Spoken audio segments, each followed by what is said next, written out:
The greatest submarine film ever made was so authentic it left veterans in shock. Every gauge, every button, every bolt was real. And yet the man who wrote the book it was based on called it a cheap American action flick and a propaganda reel. That's just one of the stories behind the 10 greatest submarine war movies of all time.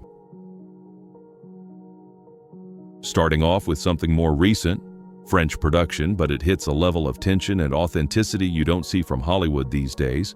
The story follows a young sonar operator on a French nuclear sub, using his uncanny hearing to track a rogue sub and prevent a nuclear war. It's not just a typical action movie either. It's both pulse-pounding and realistic. Director Antonin Baudry actually worked as a diplomat, and he brings all that experience into the film. The technical details are tight. French naval officials even encouraged sailors to watch it, which says a lot. Several sequences were shot on actual French Navy submarines, and among submarine buffs, the word is there are barely any mistakes. Critics noticed it too, sitting at about 92% on Rotten Tomatoes. What's impressive is how it got the stamp of approval from real submarine crews. Modern naval experts have ranked it up there with the best, and the U.S. Naval Institute even listed it alongside Das Boot and Run Silent Run Deep for realism. In the submarine community, that's as close as you get to a standing ovation.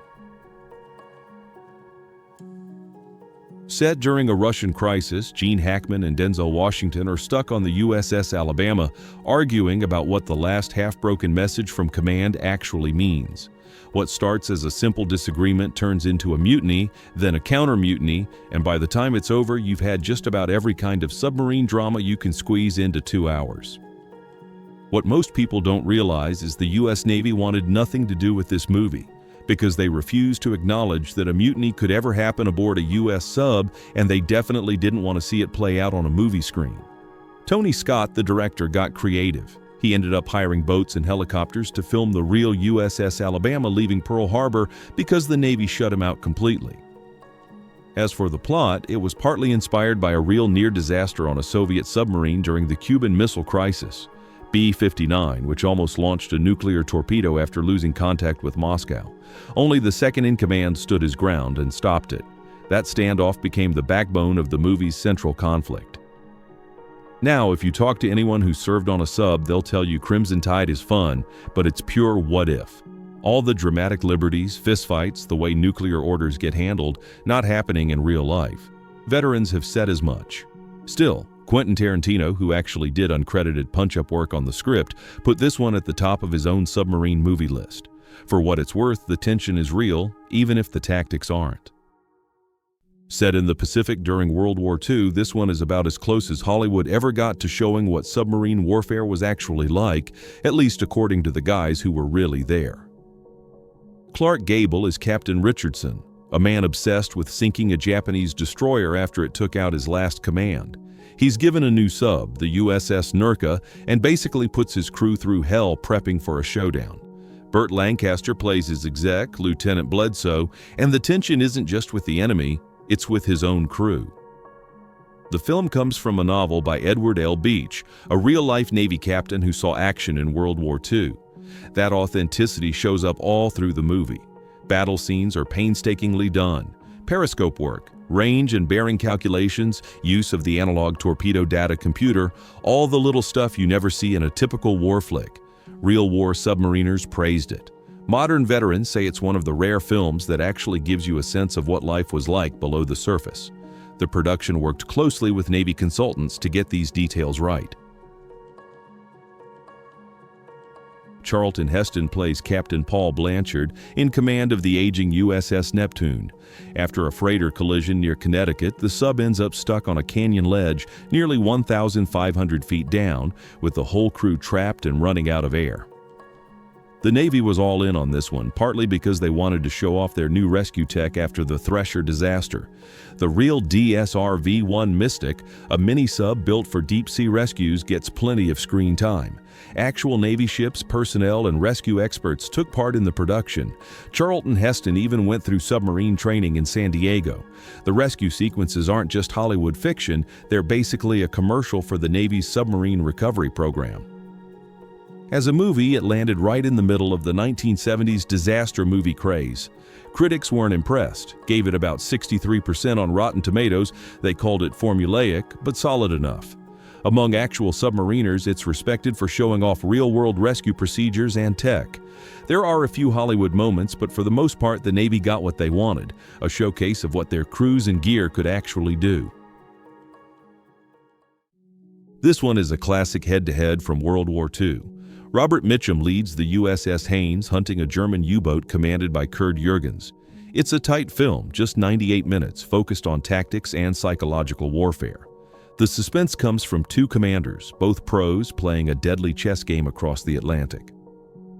The film is based on a novel by D.A. Rayner, who served in the Royal Navy. The adaptation shifts things to Americans versus Germans. The book was British versus Germans, but it holds on to the basics of naval strategy. They use the real USS Whitehurst, a destroyer escort with actual World War II service, and build a full-size U-boat model for the shoot. The special effects won an Oscar in 1958, and the depiction of the tactical cat-and-mouse game is still respected. Veterans say it isn't about one true story, but it gets the feel of the job right. War here is a battle of endurance and wits, not just brute force. And Kurt Jürgens himself summed it up best. It was the first film after the war in which a German officer was not interpreted as a freak. This one's based on the real-life Kursk submarine disaster from 2000. The film splits its time between two fronts. Inside the sunken sub, with the surviving crew trapped in the stern, fighting for every breath, and up top, where the Russian Navy bureaucracy stalls for days. Colin Firth shows up as Commodore David Russell, offering British help, which the Russians, predictably, want nothing to do with at first. The movie is a bit uneven, balancing between a disaster film and a political drama, but no one can deny the emotional punch here. The Guardian called it heartbreaking, troubling film about men whose lives were cruelly deprioritized. That's about right, and it's a sore spot in Russia to this day. The production here tried to stick close to reality. Russia's Ministry of Defense actually signed on at first, but then pulled out. NATO navies stepped in with equipment for the rescue scenes. You get real divers, some actual archival footage, and a lot of detail pulled straight from journalist Robert Moore's book, A Time to Die. Most of what you see is exactly how it happened, with a couple dramatic tweaks for pacing. For a Russian perspective, there's 72 meters. Not a film that got much attention outside Russia, but for what it is, it's impressive. A homegrown, post-Soviet submarine drama. The story tracks two Soviet officers who used to be best friends until a woman came between them. They end up serving together on the sub Slavyanka through the 1990s collapse, refusing to transfer to the Ukrainian Navy, instead sticking with the Russian fleet. That's pulled straight from real post-USSR naval history. Then, during a so-called routine exercise, the boat hits an old mine, floods out, and a handful of guys are left trapped in the aft compartment, 72 meters down, hence the name. The movie was made for Russian audiences with an original score by Ennio Morricone of all people. You can find it with English subs on YouTube right now. It's a mix of submarine disaster and melodrama. Sometimes the love triangle takes over, but there's real tension too. The script is adapted from stories by Alexander Pokrovsky, an actual former Soviet sub-officer.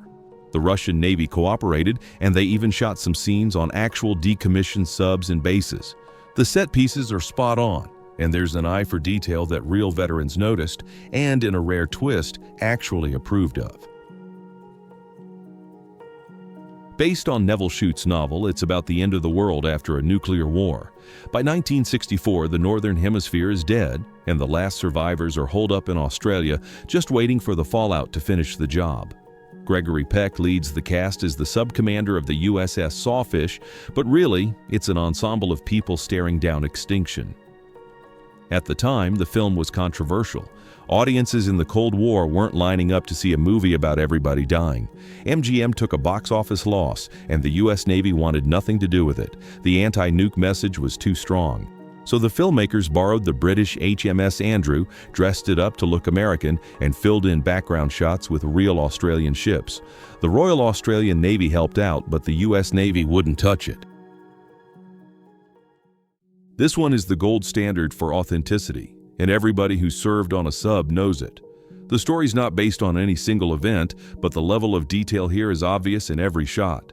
The cast trained as actual submariners, so even the guys in the background would look right. They shot the whole thing inside a scale model of a German U-boat, mounted on hydraulics to make it rock, shake, and tilt like the real thing. Heinrich Lehmann-Willenbrock, captain of the original U-96, and Hans-Joachim Krug, first officer on U-219, were both consultants on set. That level of technical detail blew veterans away. Lothar Günther Buchheim, the guy who wrote the original book, put it best. When I entered that boat replica for the first time in over 35 years, it hit me like a shock. I thought everything would be made of styrofoam or plywood, but then I saw you could touch every hand wheel, every valve, even the depth control buttons. I was surrounded by the same gauges I'd once seen in action. But Buchheim hated the film's tone. He said they took his anti-war book and twisted it into a cheap, shallow American action flick and a propaganda newsreel. The Widowmaker tackles the true story of the Soviet K-19's nuclear accident in 1961. Harrison Ford plays the captain, driving his crew hard on an untested sub. When the reactor cooling system fails, they're left with one option. Volunteers have to crawl into a radioactive hellhole and patch it together by hand. If they don't, there's a real chance the thing explodes and starts World War III. Roger Ebert actually rated this right up with Das Boot and Red October because of the tension and realism here. The team went for historical accuracy, talking to survivors and researching everything down to the smallest details. Ford even met with some of the actual crew. The film sticks close to the real story. K-19 was the first Soviet ballistic missile sub. The accident happened just as shown, and men really did have to build a backup cooling system with whatever they could find, fully aware it might kill them. 7 crew died on the spot, more in the years after. The way the film shows the repair and the radiation sickness, that's all accurate.